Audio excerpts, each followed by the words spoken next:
Good afternoon, everyone. You should be here for the webinar Dissertation, Attitude, Committee, and Topic Selection. Testing. Let's see, where's my mic? And why isn't it working?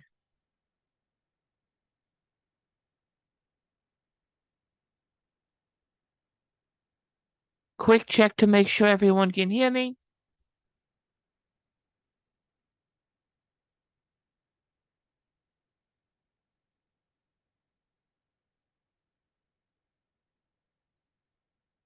Okay, participants can see the applications. That should be good enough.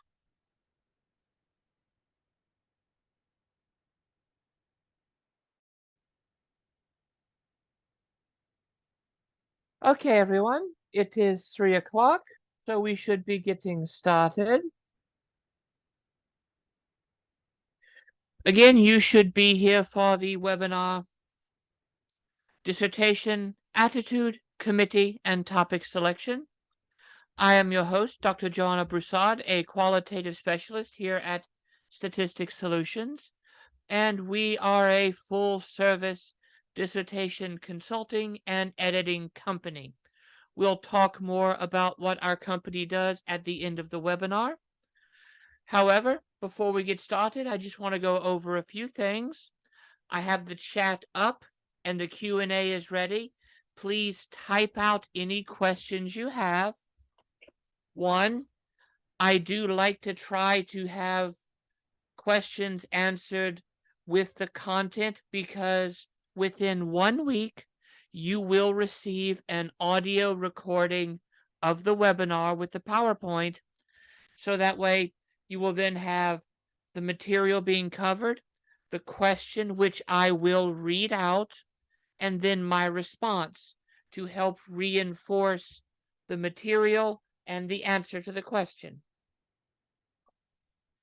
There may be time for questions at the end, but I can't always promise that. Also, because of the time constraints of the webinar, I don't always have time to go over individual issues like, hey, my dissertation is maybe about this.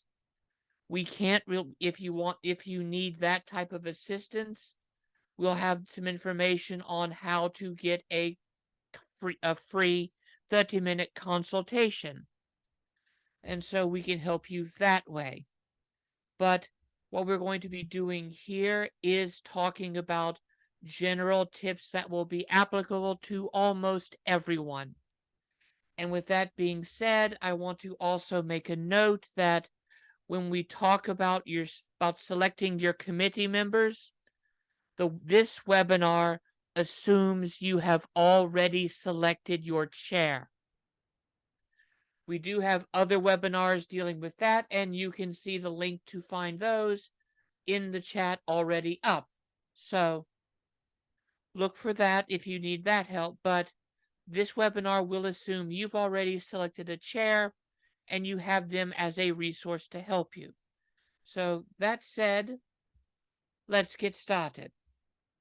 First, we're going to talk about the importance of attitude. As I'm sure you're aware, if you've been in the business for a while, the dissertation process can be very long, very arduous, and very tedious. It is a multi-year process from the point of finishing your coursework to the point of defending your dissertation. It can be hard to not get discouraged and to not burn out. I saw it myself with my classmates, and I dealt with some of the intense emotions that lead to burnout and dropping out myself. But it is something that if you are able to find the right support system, you will be able to finish. And we start now with the most easy piece of advice to say that is also one of the hardest to practice. Stay focused on the things you can control and not the things you cannot. I know, it's easy to say, It's very hard to put into practice. I was in your shoes. Which is why we now move on to some more practical tips. Stay balanced. Whenever possible, find ways to diffuse stress. Take one day a week off where you don't write, where you don't research, where you do nothing connected to your dissertation. Spend time with friends, spend time with family. Take your pet to the dog park if you have a dog. Pet your cat. Play with your rabbit, your bird, your snake, your reptiles. Read a book for pleasure. Watch your favorite comfort show. Play video games. Go to your favorite restaurant. Eat comfort food that you make at home. Walk in nature if at all possible. Exercise. Do something to take your mind off the stress, to remind you that there is life outside of the academy. I know that we're all pressured to focus, to work hard, to do nothing but work on our research. But remember this, you're a person. You're not a machine. If you don't give your body time to rest, your body will tell you when you're going to rest. And it will choose a very inopportune time to make you rest. So take regular time off. I know you've probably heard work every day, write every day. Many of you may or may not be full-time students. You may be going part-time or you may be full-time, and you may have a family that needs attention. You may have a job that needs attention. Consider, instead of working on your dissertation every day, setting a schedule. Maybe it's only practical to work on your dissertation between the hours of 8 a.m. and 11 a.m. Tuesday, Thursday, and Saturday. Schedule that time to work and stick to it as best you can. Regular, incremental progress gets you farther than irregular binge progress. So take breaks, stay in balance. Take care of your body, take care of your mental health. A therapist is not a bad idea at this stage in the game.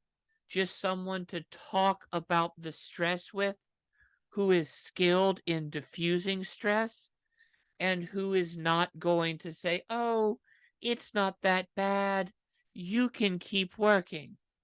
Someone external to the process could be very beneficial. Time frames are important, but they are not the be-all, end-all. Sometimes you miss a deadline. Sometimes things happen that force you to change your time frame. COVID, illness. There are all life events, pregnancy, a death in the family. Hopefully nothing bad, nothing unexpected happens, but it can happen. And so recognizing that sometimes you have to let go of time frames and unrealistic expectation. I've had classmates who thought, you know what, I've never had to do revision on a paper in undergrad or throughout my master's. I shouldn't need that here. The dissertation is an iterative process. You will write, you will get feedback, you will revise, you will resubmit, and you will get more feedback. That's a good thing. This isn't about producing a grand study or your magnum opus. The dissertation process works better, and I didn't learn this until my defense when one of my committee members said this. It's not about helping you produce the greatest study in the world. It's about teaching you how to do professional level academic research. And so you're learning how to edit. You're learning how to revise. You're learning how to do all of these things that are essential. And so it's essential that you let go of unrealistic expectations, like no revisions, like your feedback will be, it's perfect, like things won't happen. We'll talk more about things that can happen a little bit later on. Specifically, when it comes to your committee, because picking your dissertation committee, it's a big deal. It can seem daunting, especially if you're in a large department, right? How do I pick the 3, 4, 5 members of this committee who are going to help me? First off, talk to your chair. This is why I said at the beginning that this webinar assumes that you have a chair already. Your chair is likely to know the faculty in your department better than you are. They will probably also know things about their personalities that you may not know as a student. And so they can help make suggestions for who not only would be good for your dissertation, but for who is likely to be good at working well together. Remember, you are picking a team of experts who will guide you as you learn how to conduct professional academic research. So your chair can make suggestions, but ultimately you need to pick those who will serve you the best. So what do? You do your research on potential committee members. Talk to other students. Email other students who have worked with them.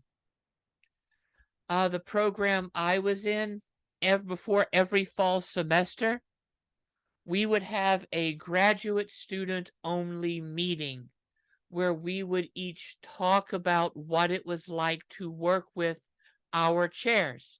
So that way new students could sort of get a sense, could ask questions where there were no faculty around, where it was just your peers, to get sort of the gossip and the information that sometimes people are afraid to share in front of faculty, but also look at the papers these faculty members have published. Is their area of expertise, content, method, theory, is it something that could help you? Ultimately, the best way to learn if a potential faculty member would be a great committee member is to take a class with them. Why?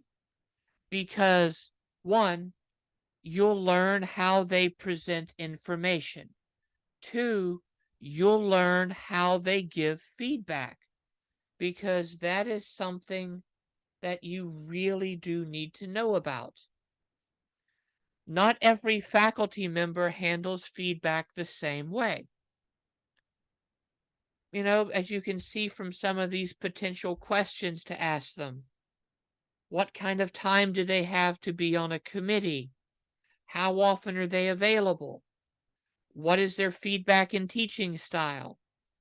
You can learn a lot of this from how they teach a seminar. Some faculty members, it's okay, this is what your seminar paper is going to be about. and they give it to you the first day of class, and they say, turn it in the last day of class, and you're good. That's it. Some want regular check-ins where, every month they want to sit down and talk to you.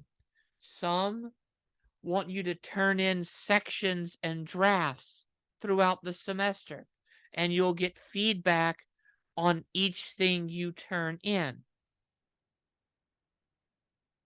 See how many other students they're either chairing a committee for or they're serving on a committee for. My area was very small in my department. We had 3 faculty members at the time. One faculty member had 8 students he was chairing a committee for, and he was serving on 4 other committees. One, the professor I really wanted to work with, was in the process of retiring. So he would serve on committees, but he would not chair committees. And so that left me with one other committee member. She and I worked well together. Our areas of interest were similar but distinct. But she only had one student at the time. Now, and so, I don't need a lot of help, so would it really matter?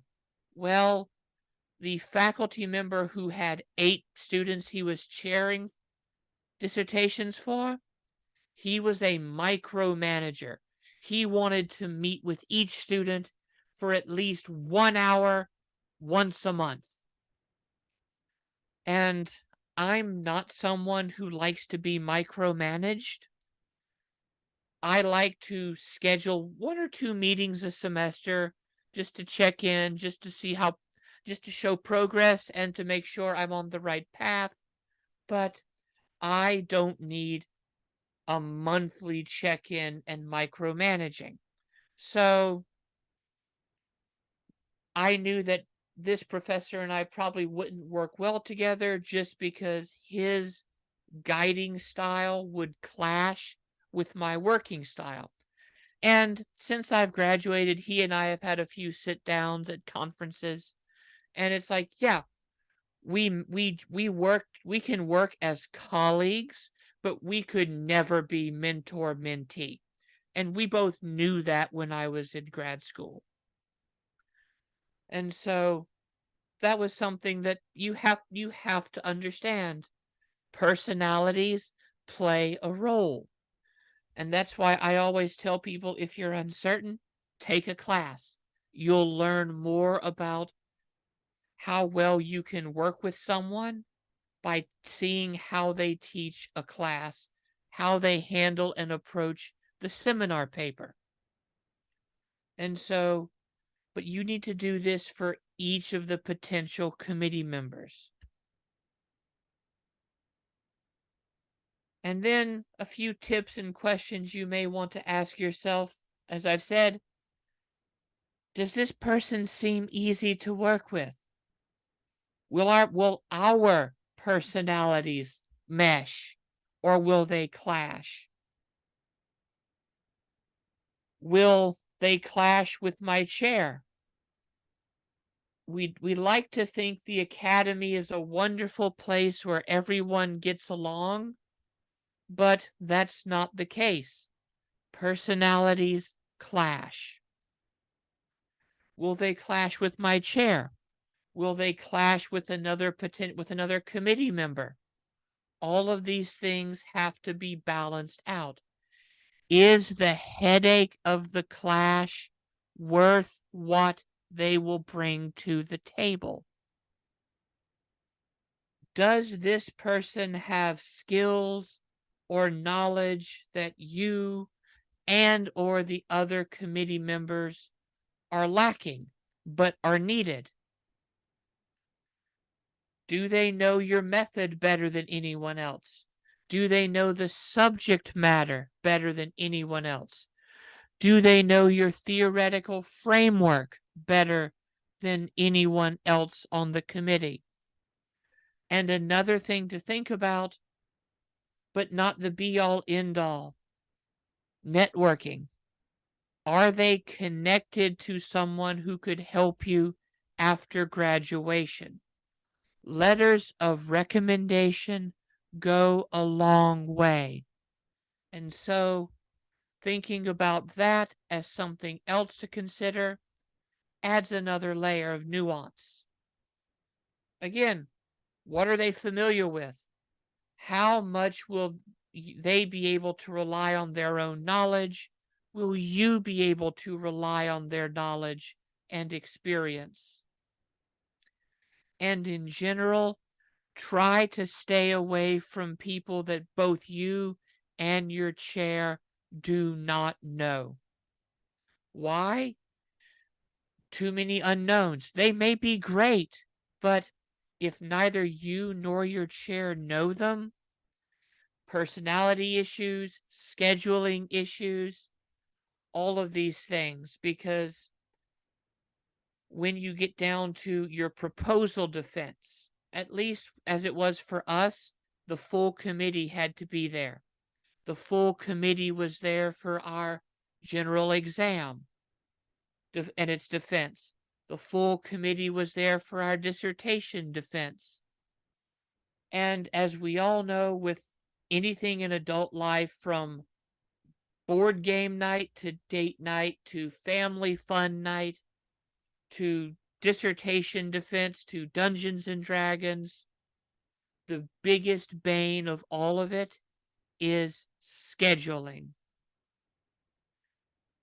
You have to work hard to schedule these things. And so that's something you've got to keep in mind when you're selecting committee members. How much free time will they have, and how much leeway will it give you to schedule? And ultimately, trust your instincts. Only you know what's best for you and for your project. Now, I mentioned talking about some things that can happen and some expectations, and I want to do that before we move on to topic selection, because with your committee, so many expectations can lead to things that could go wrong. You may have to change chairs. I've got clients who've had to change chairs because opportunities came up, or a chair was unceremoniously let go from this university, or major personality conflicts. A friend of mine in grad school had to find a new chair because his chair left unexpectedly after her husband passed, and she needed to move back home so her family could help raising their infant triplets. And so it was just too much of a hassle to do via, at the time, Skype. I had to select a new committee member because my mentor passed away unceremoniously and unexpectedly when she was cycling and was hit from behind by a vehicle and died on the side of the road. So things happen. People get sick. People pass away. Sometimes I've seen people who've had to back off being in committee for someone because they got a research grant to go study something in another country and they had to use the money immediately. It's a lot easier now that since, thanks to COVID, we have more infrastructure for all of this type of virtual and distance work. But these are things that can impact your committee and your dissertation process. So be aware that sometimes the best laid plans of mice and men often fall apart. So now, with that being said, let's talk about how do we select a topic, because that can be just as daunting as selecting a committee. Some of the general selection suggestions we offer are: work backwards. What variables are you interested in? How would you like to collect your data? Both primary and secondary data. Thinking about what variables you want to know, what topics if you're doing something, what big broad topics if you're in qualitative or critical. That can help you both select a general topic and then a more narrow focused topic. Get your hands on other papers in similar areas of interest. What are some of the gaps in the literature that you think would be interesting and enjoyable to fill? Do the papers mention any future directions that interest you? Are there any methodological or theoretical issues or limitations that you could then turn into a research question? Would a replication or even a falsification study be appropriate? Produce 2, 3, 4, 5 questions you're interested in and go from there. Now, a lot of times I've had clients, and when I was a professor, I had students go, I've got to have my topic and my questions ready when I go to my potential chair. No, you don't. It helps to have an idea, but just schedule a time to talk with your potential chair or with your chair if you've decided to work with someone and say, I want to brainstorm my topic. Here are some of the things I'm thinking about. Help me narrow it down to something that I can focus on. And again, your chair is a valuable resource. Don't forget to use them. So, as we select our topic, remember, your topic and the research question or questions that you draw from it need to be reasonable. Ideally, most schools want you to finish your dissertation within 1 to 2 years. So, can you complete this study, all things considered, all things being equal, in that time frame? So, you may go in with a big idea. I want to study post-traumatic stress disorder. Well, that's a lot you could do there. Or I want to study the Icelandic family sagas. Still, a lot you can do there. Let's narrow it down. And so that's why you look to things like ProQuest, Google Scholar, your university library database to find literature that can help you. Well, if I want to talk about this, what's been done? So that way I don't do what's already been done. As you're doing this, as you're reading through the literature, make an annotated bibliography. Ask questions after each paper you read. See if there, what are some common questions that keep coming up. Plus, an annotated bibliography will help you when you go back to write your proposal, your introduction, your literature review, and the rest of your dissertation. It's easier to find the sources if you have more than just author, title, journal. But if you have a summary that sort of gives you the studied this with this method, key findings. Something like that to really help you to help that jog that memory of what you've read. And as I've already said, you can ask your chair for professional opinion. It's best to go into a meeting with an agenda. When you email your chair to set up a meeting, don't just say, "Hey, I want to meet with you."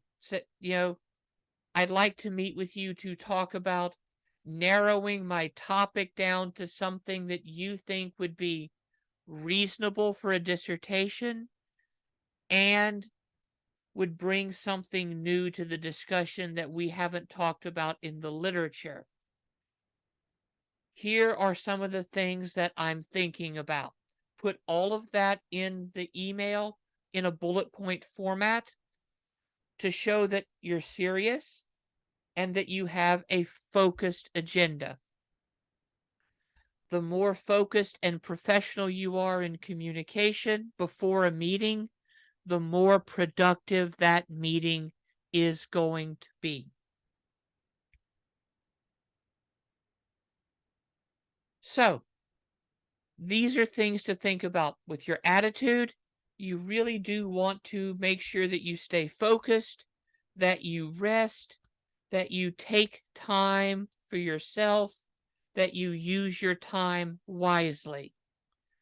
When you're selecting a committee, you want people who will bring knowledge, skill, and experience to the table, but who will work well with your other committee members as part of a team to help make your dissertation the best it can be. When you're choosing a topic, you want to bring something new to the conversation in your field, and you want something that is focused for a dissertation time frame. These are the big ideas we've talked about. We do have a decent amount of time for questions. Does anyone have any questions?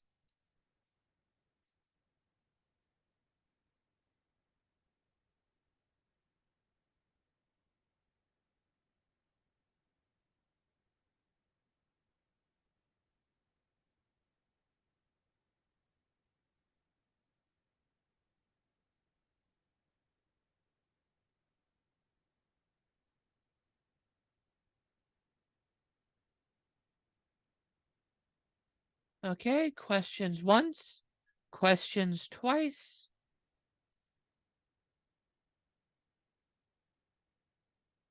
Okay, and should you need further help, Statistic Solutions is a full-service dissertation consulting company providing graduate students and those who have graduated with timely editorial support for your dissertations and other scholarly projects.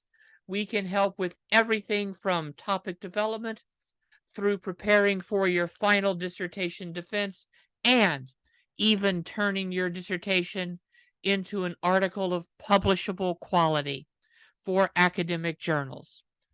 For more information about our services and to receive a complimentary 30-minute consultation, we are available Monday through Friday, 9 a.m. to 5 p.m. Eastern United States time. You can either contact us at info@statisticsolutions.com or telephone country code 1-727-442-4290.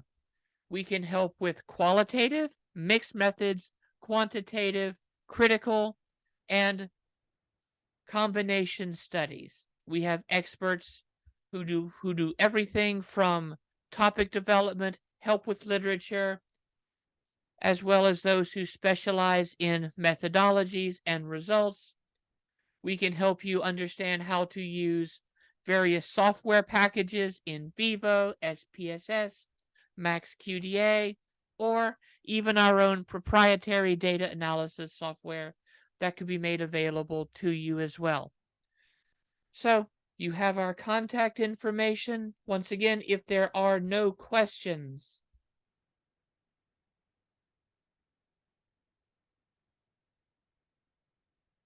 I will throw up a few minutes because we do have some time for questions.